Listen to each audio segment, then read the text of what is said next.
Sick as a pig, can you help? Trying to get a grip, fingers slip, then I'm out. Sitting in a pit, only me and myself. I can't deal with the.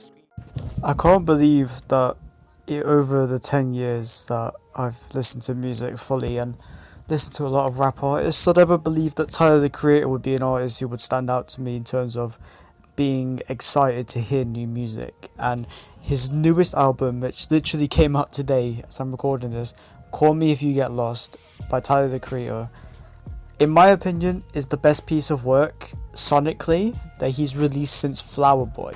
Now hear me out.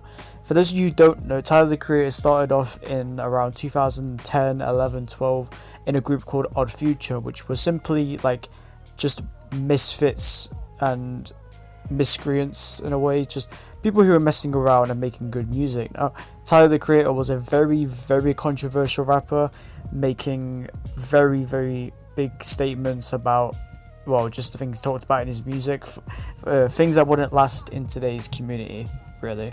And he went from having projects such as Goblin, Wolf, and Bastard, which were his three biggest albums or tapes at the time, to proceeding more to be more sonically gifted in a way, with Cherry Bomb, Flower Boy, Igor, which is his last album that came out in 2018, 19, around that time, which won the Grammy that year for the best rap album, even though Tyler disputed the fact it was a rap album, more of a R&B soul, like not as underground as his other albums are, but you get the gist.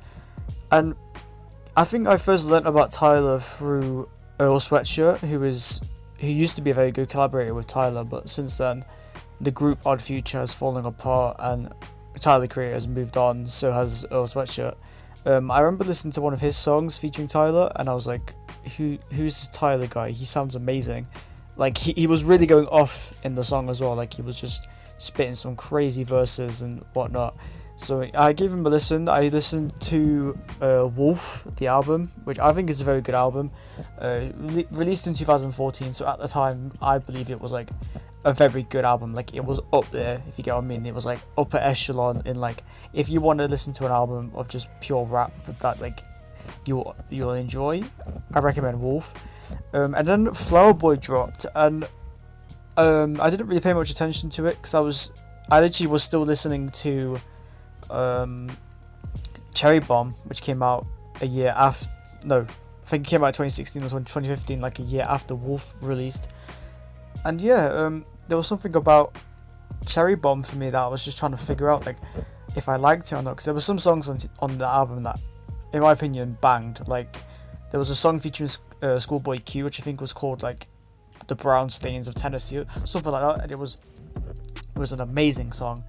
And then, yeah, so I wasn't listening to Flower Boy when it came out, but when I did, I had a new understanding for Tyler. Now, I'm more of a rap type guy, so, like, with a hip-hop artist, like, I listen to songs where, like, they've got good punchlines and they're actually, like, making good bars and just spitting it, like, in a good way.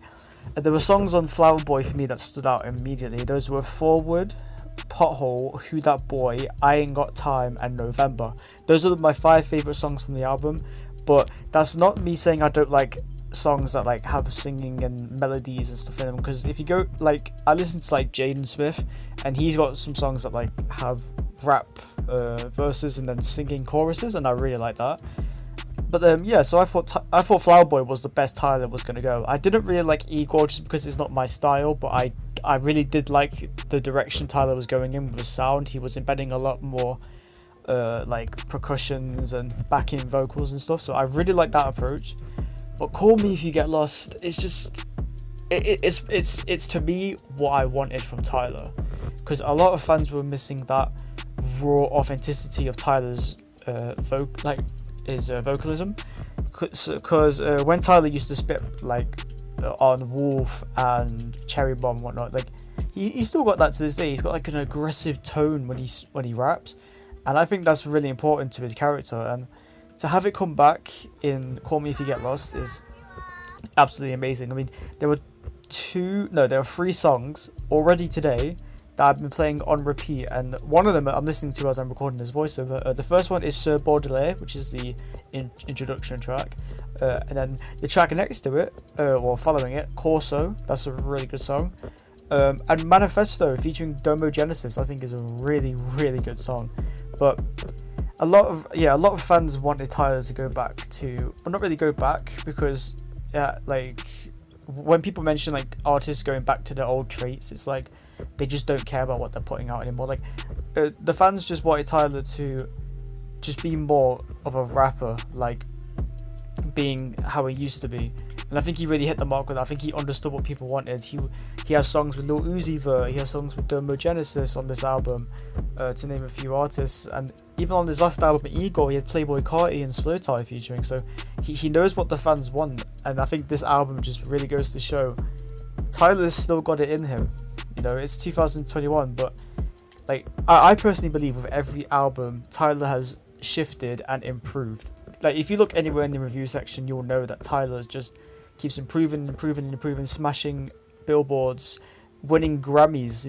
He won a Grammy from his last album, which is crazy.